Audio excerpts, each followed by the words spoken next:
I host a podcast called Make Saints. I should probably do something for this holy day we call All Saints. It kind of fits the brand.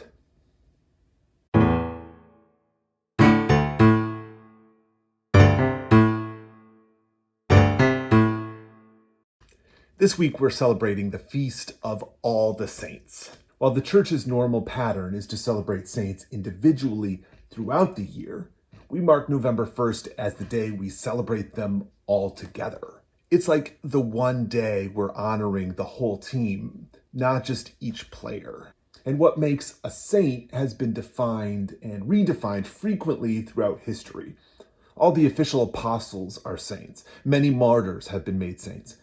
Similarly, major figures in history and remarkable people of the recent past have been included.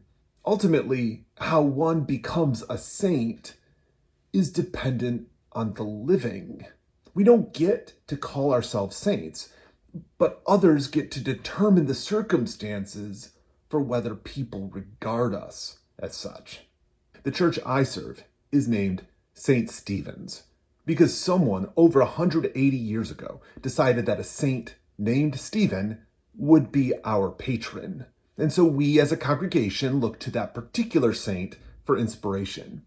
We also tend to look at the people around us for inspiration.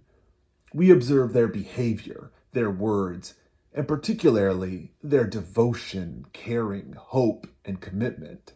The people who inspire us to be better people, we often regard as reflecting a kind of personal sainthood. The gospel for this feast day invites us into a fascinating challenge. It starts out with a deeply troubling style. Blessed are you who are poor, which is hard to imagine that Jesus is really serious about that. And yet, by the time he's done, summarizing with the teaching we know as the Golden Rule, we find the main idea intuitive and obvious. It's almost like we think the secret to being a good person is complicated or hard, like there's a grand mystery we need to unlock, or it takes a radical transformation of our personal character to embody it. When Jesus really is saying, just do good. The reality that the sainthood Jesus seems to be about is so accessible and not even in the least bit special is probably the biggest misconception of faith.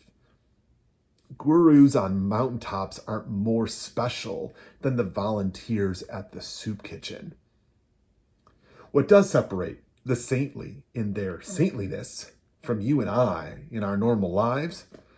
Well, it tends to be how willing they are to spend their time blessing other people and how eager we are to be blessed in the here and now.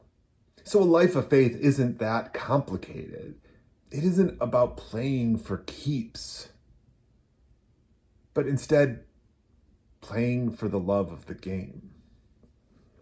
Thanks for listening to Make Saints, because eternal life is hard and we could use all the help we can get.